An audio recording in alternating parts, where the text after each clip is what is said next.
The October evening shrouded Manhattan in a golden haze. The penthouse on 57th Street glowed with lights, reflecting in the windows of the neighboring skyscrapers. Sloane Page Evans, standing at the panoramic window with a glass of champagne, surveyed the city below. Her slender fingers nervously rubbed her pearl necklace, a gift from her father for her 23rd birthday. A charity gala to celebrate the opening of the new wing of the Children's Hospital had brought together the cream of New York society.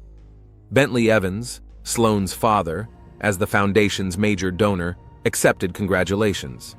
His company, Evans Technologies, had tripled its profits in the last year, and the $20 million donation only confirmed the family's status.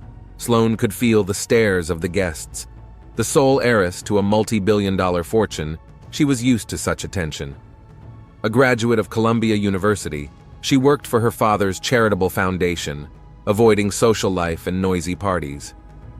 It was at that moment that she noticed him. A tall man in an impeccably tailored tuxedo stood at the bar, chatting casually with a group of financiers. His dark hair was neatly slicked back, and his movements had the confidence of a man accustomed to success. "Austin Ramsey," his father's voice said nearby. "Wall Street's rising star. His fund has posted record returns over the past year." Sloane nodded without averting her gaze. Austin, as if sensing the attention, turned around. Their eyes met, and he smiled, that special smile that took Sloane's breath away. A few minutes later, he was standing next to her, holding out a glass of champagne. "I apologize for the impertinence, but I couldn't help but approach. Austin Ramsey." His voice was deep and soft. Sloane noted the slight Texas accent, unusual for Manhattan. Austin described his job, managing partner of Ramsey Capital, an investment fund specializing in high-risk technology startups. 34 years old, Wharton graduate, 10 years on Wall Street. The evening flew by. They talked about contemporary art, travel, philanthropy. Austin proved to be a great conversationalist, attentive and erudite. His stories about his childhood in a small Texas town and his path to success were mesmerizing in their sincerity. Bentley Evans watched his daughter and Austin with mixed feelings. The young financier's reputation was impeccable, but something in his eyes alarmed the experienced businessman. He was used to trusting his daughter's intuition, however. As the evening drew to a close, Austin asked for Sloane's phone number. She agreed without hesitation. For the first time in a long time, she felt like she wasn't the heiress to the Evans empire, but just a girl who had met an interesting man. Leaving the penthouse, Sloane couldn't have known that this meeting would change her life forever. She didn't see Austin getting into his Bentley, pulling out his cell phone and dialing a number. "Everything's going according to plan," he said quietly. "She's exactly what we thought she'd be, naive and gullible. This is going to be easy." For the next 3 months, Sloane lived like a fairy tale. Every morning began with a delivery of fresh orchids, her favorite flowers. Austin guessed her wishes without fail, showing up with tickets to private premieres or rare vintage editions for her collection. He fit into her life perfectly. At fundraisers, he charmed the trustees of the foundation. In conversations with her father, he demonstrated a deep understanding of the market. Bentley Evans gradually thawed, especially after Austin's investment advice brought the company substantial profits. In December, Austin gave Sloane an antique sapphire ring, "Just like the one my grandmother had," he explained, and her heart melted at the touching gesture. The ring fit the girl's slender finger perfectly, as if it had been designed for her. Austin skillfully created the image of a successful but humble man from the provinces. His stories of overcoming hardships were admirable. Sloane was fascinated by his stories about his childhood in a small Texas town, about the first steps on Wall Street, about dreams and aspirations. In February, Austin invited Sloane to Paris. Dinner in a closed restaurant on the Eiffel Tower, a ring from Cartier, a perfectly staged marriage proposal. Sloane cried tears of happiness as she said yes. Engagement photos instantly went viral on social media. The wedding preparations had Sloane in a whirlwind of meetings with organizers and designers. She was so happy that she didn't notice anything around her. Every day she spent with Austin only made her more confident, that she had made the right choice. Bentley Evans, yielding to his daughter's insistent requests, agreed not to conduct the standard for such cases check of the future son-in-law. "I can see how much he loves you, Princess," he said as he hugged Sloane. Her happiness was more important to him than any formalities. The wedding was set for early summer. After the ceremony, the newlyweds planned to go on a wedding trip to Hawaii. Austin booked one of the most luxurious hotels on the coast of Maui. New York met June with a stifling heat wave. St. Patrick's Cathedral, where the ceremony was to take place, was drenched in white roses and orchids. 300 guests gathered in the historic building to witness the marriage of the year. Sloane stood in front of a mirror in one of the cathedral's rooms, scrutinizing her reflection. The dress by Vera Wang was a true work of art, the finest silk, hand embroidery, 4 meters long train. In her hair sparkled tiara with diamonds, a family heirloom Evans, which was worn by all brides in their family. Bentley Evans, seeing his daughter in her wedding dress, could not hold back tears. He remembered her as a little girl who played in his office while he worked. After his wife died, Sloane had been his only comfort, the meaning of his life. And now she's getting married. The ceremony began at noon sharp. As Sloane walked down the aisle with her father, all the guests froze, marveling at her beauty. Austin, in a Tom Ford tuxedo, kept his eyes on the bride. His smile was sincere and warm, and in his eyes read adoration. The reception after the wedding was held at the plaza. The ancient hotel shone with crystal chandeliers and silver serving pieces. Champagne was flowing, live music was playing, waiters were serving dainty appetizers. The newlyweds danced their first dance to La Vie en Rose, performed by a jazz orchestra. None of the guests paid attention to the strange absence of the groom's relatives. Austin explained it by the fact that his parents died in a car accident a few years ago, and he has no other close relatives. The story elicited only sympathy and admiration for how he was able to succeed as an orphan. By the end of the evening, Sloane was glowing with happiness. She hadn't noticed Austin periodically stepping away for phone calls. She didn't pay much attention to the fact that he insisted on signing all the documents just before the ceremony, when everyone was rushed and nervous. The wedding coordinator flawlessly organized the departure of the newlyweds. A limousine decorated with flowers was waiting at the hotel entrance. Sloane hugged her father goodbye, promising to call every day. Bentley Evans stared after the departing car for a long time, struggling with an inexplicable feeling of anxiety. Austin's private jet was waiting for them, a 5-hour flight to Hawaii. A luxury suite in one of Maui's most expensive hotels was to be the beginning of their life together. Sloane dreamed of romantic sunsets, walks on the beach, and quiet evenings together. At the airport, while Sloane was buying magazines for the trip, Austin made another call. His voice sounded dry and businesslike. "Everything is going according to plan. The papers are signed. We can start in a week." The grand suite at the Four Seasons Hotel on Maui greeted the newlyweds with panoramic ocean views. The spacious terrace, private pool, and exquisite interior all breathed luxury and privacy.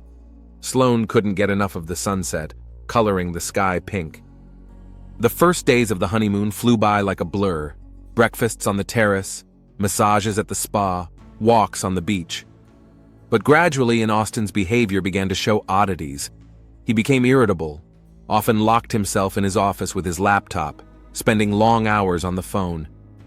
Sloane noticed that her husband was controlling her every move. He insisted she cancel surfing lessons and a boat trip.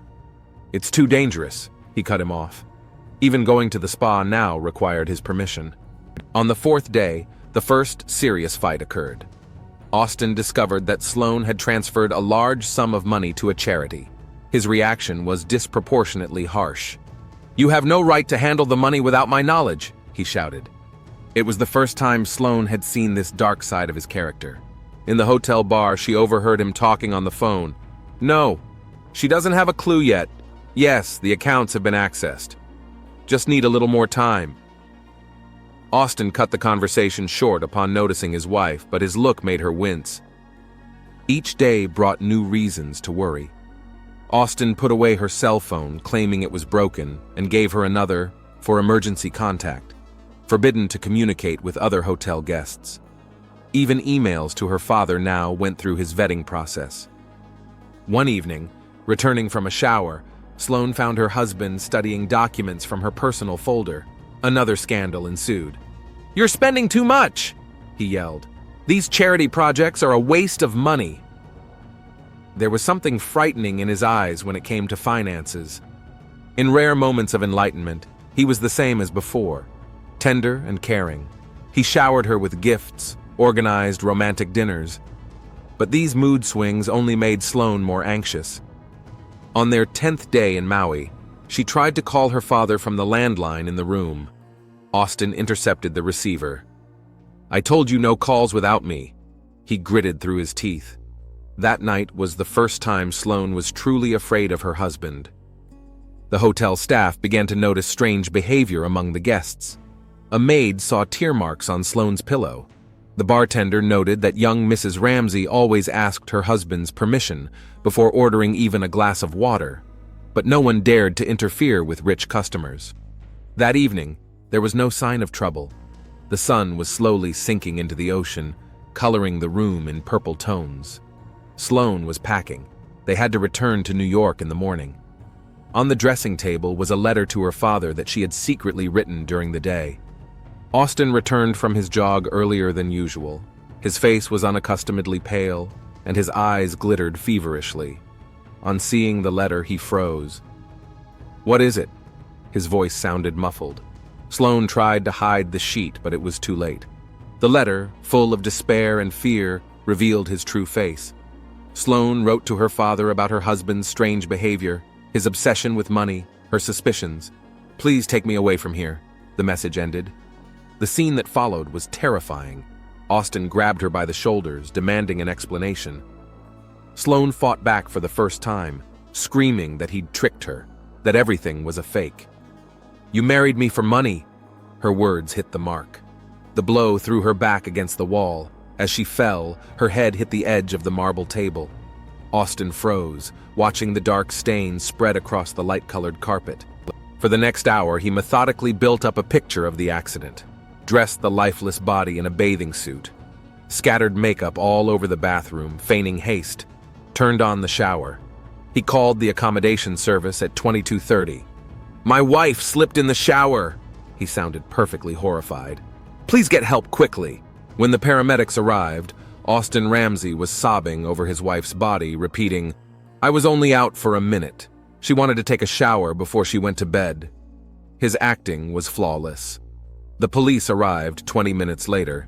Detectives Prue Decker and Kane Frost, who were on duty that night, couldn't have known they would have to solve one of the most high-profile crimes of the year. Sloane Paige Evans Ramsey's body was taken to the morgue at midnight.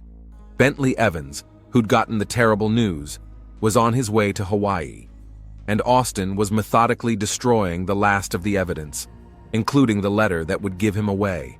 Detective Prue Decker had worked with major crimes for years, but this call seemed strange to her from the first minute. The luxury hotel, the honeymoon, the young victim, it all looked like an accident, but her gut told her otherwise. The suite looked like a crime scene disguised as a domestic tragedy. Decker methodically surveyed every inch of the space while her partner, Kane Frost, interviewed the hotel staff. Austin Ramsey sat in the living room, playing the role of the grief-stricken widower flawlessly. "Something's not right here," Decker muttered, eyeing the marble table in the bedroom. There was a barely visible dark stain on the corner. Blood? The carpet under the table was damp, as if it had recently been cleaned. Meanwhile, Frost was getting details from the maid. Maria Hernandez had worked at the hotel for 15 years and was known for her attentiveness. "Mrs. Ramsey seemed frightened," she said quietly. "Yesterday I saw bruises on her wrists, and she was crying the whole time." Austin's testimony revealed the first inconsistencies. He claimed to have gone out for a run at 21 hours, but cameras recorded his return to the hotel much earlier. There was no footage from the hallway cameras. The security system had been accidentally cut off. The bartender told of a strange conversation overheard the night before.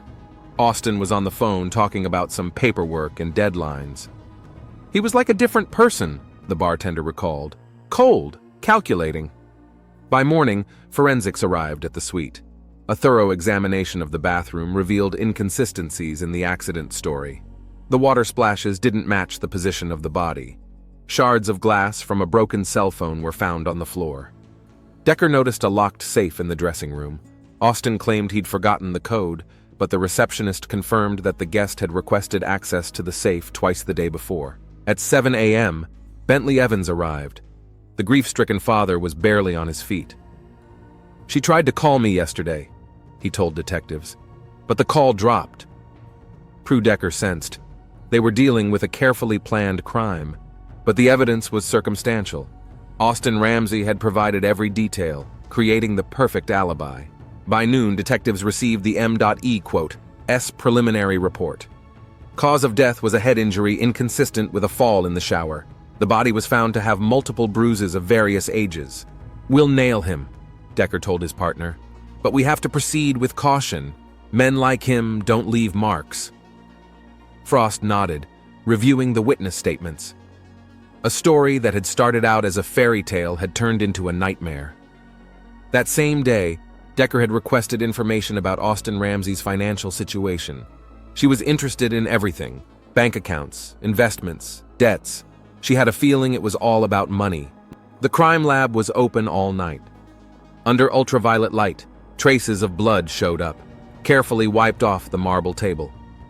The carpet revealed fibers from Sloane's torn blouse, the same one Austin had thoughtfully hidden in the hotel dumpster. Prue Decker sat at her computer, studying financial documents. Austin Ramsey's story was falling apart before her eyes. His investment fund existed only on paper. The Wall Street office turned out to be a virtual address. His bank accounts were empty, but he was in multi-million-dollar debt. "Take a look at this." Frost placed a folder in front of his partner. $5 million insurance policy taken out the day before the wedding. The beneficiary is Austin Ramsey. Maid Maria remembered another detail.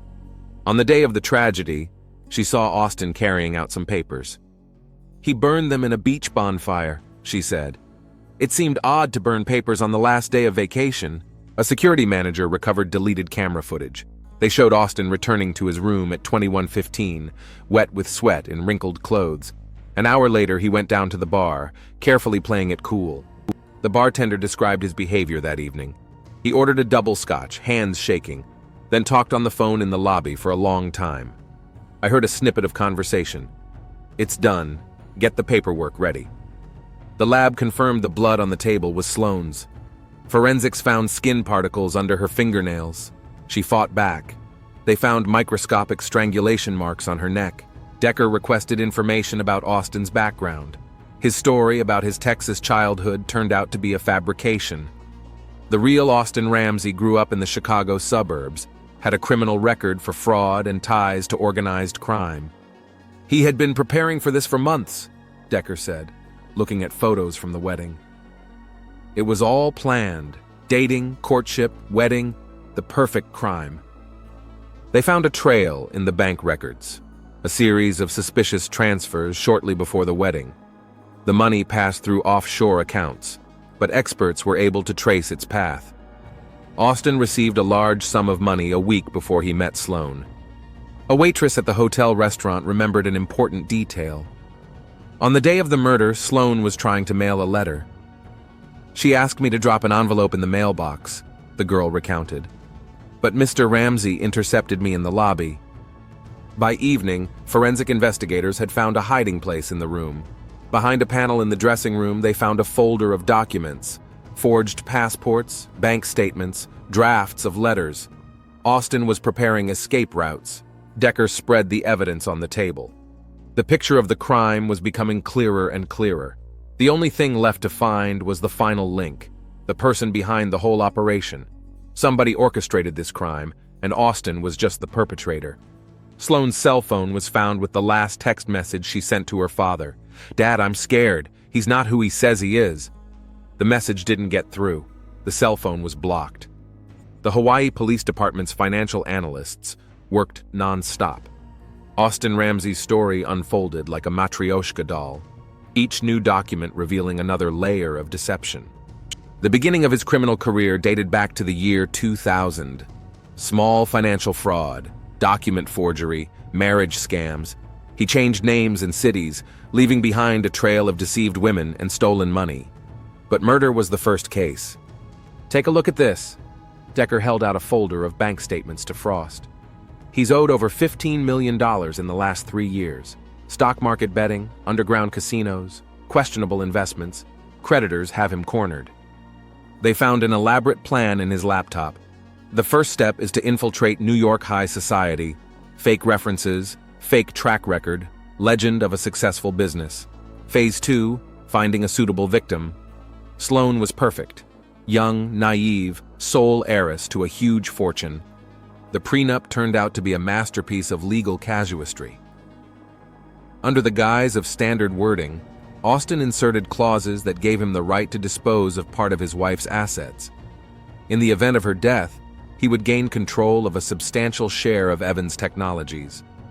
But the big prize is the insurance, the financial expert explained. $5 million, subject to death by accident within the first year of marriage. He's got it all figured out. Detectives discovered a series of meetings between Austin and an unidentified man in the week before the wedding. Surveillance cameras captured them at various restaurants in Manhattan. The stranger turned out to be a representative of creditors, people to whom Austin owed huge sums. They found encrypted correspondence on his phone. "You have a month," one message read, "or your debts will be paid with your blood." Austin found himself between a hammer and anvil. Creditors were demanding money. Time was running out. While reviewing hotel security footage, detectives noticed a strange detail. The day before the murder, Austin had met with a man who resembled his Manhattan interlocutor. They talked for about an hour on the beach, out of microphone range. Bentley Evans, after familiarizing himself with the investigation, was crushed. "I should have checked it out more thoroughly," he repeated. "My girl tried to warn me and I didn't hear it." Another document was discovered in the room's safe, a draft of Sloane's will, supposedly drafted the day before her death. The handwriting was masterfully forged, but experts found inconsistencies. "It was the perfect scam," Decker said, looking at the evidence board. He was getting everything: insurance money, a stake in the company, control of Sloane's assets. The creditors would be satisfied, and he'd be left with clean hands. Frost added a final touch, a printout of bank transactions. The day before the murder, Austin had arranged tickets to South America. Countries without an extradition treaty are the perfect place for a fresh start. Now the police had everything: motive, evidence, witnesses. The hard part was getting Austin to confess. Decker knew people like that only broke when they realized they had nowhere to run. The Maui Police Department interrogation room was like a fishbowl, the same glass walls, the same oppressive silence. Austin Ramsey sat across from Detective Decker, maintaining the mask of a grief-stricken widower, but his eyes betrayed the tension. "Let's go over your version of events again." Decker spread the photos out on the table. "You claim you returned from a run at 22 o'clock and found your wife in the bathtub?" She laid out the first card, a printout from the surveillance cameras. Austin entering the hotel much earlier. His hands shook faintly. "Maybe I got the timing wrong."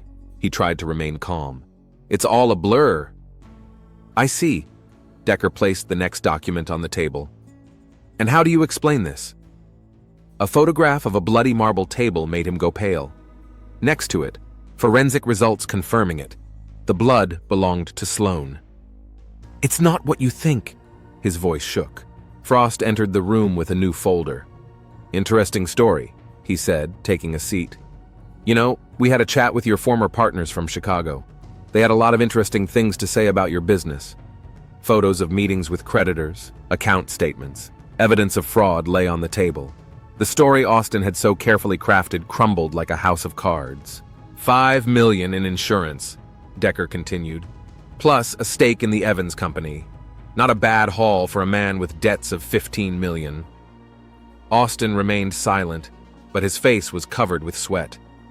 The detectives methodically laid out the evidence. Forged documents, Sloane's missing letter, signs of a struggle in the room.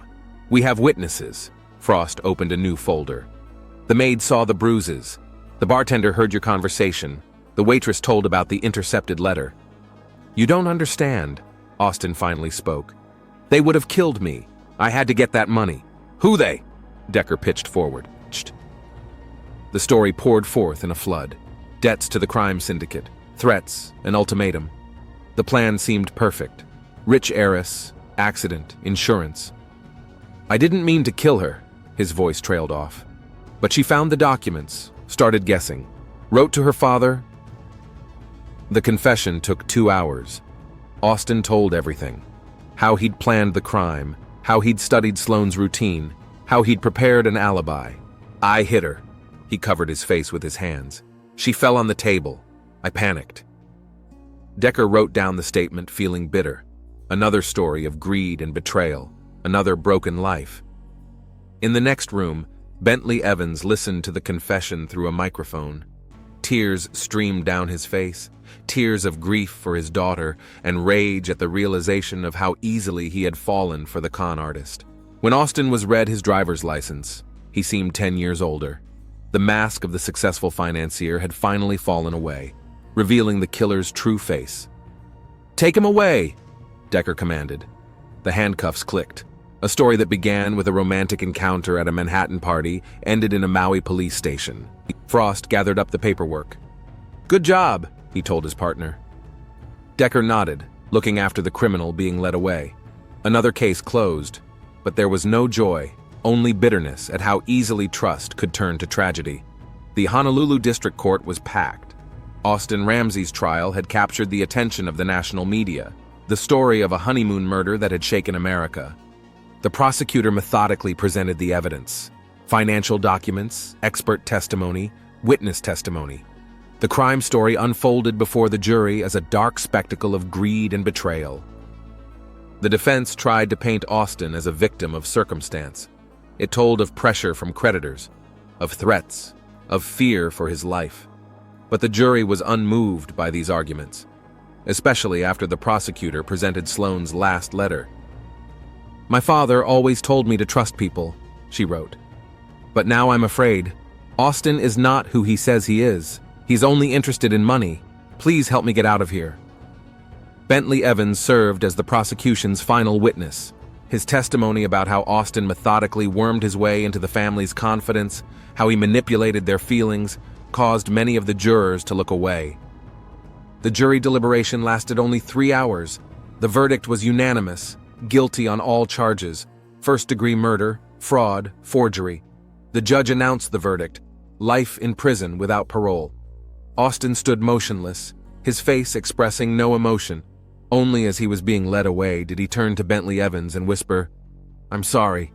After the trial, Bentley set up a foundation in Sloane's name to help victims of domestic violence. My daughter always wanted to help people, he said at the foundation's launch. Now her name will be associated with hope, not tragedy. Detectives Decker and Frost attended the ceremony. They often reminisced about the case, one of those cases that leaves an indelible mark on the soul. You know what the scariest thing is? Said Decker to her partner.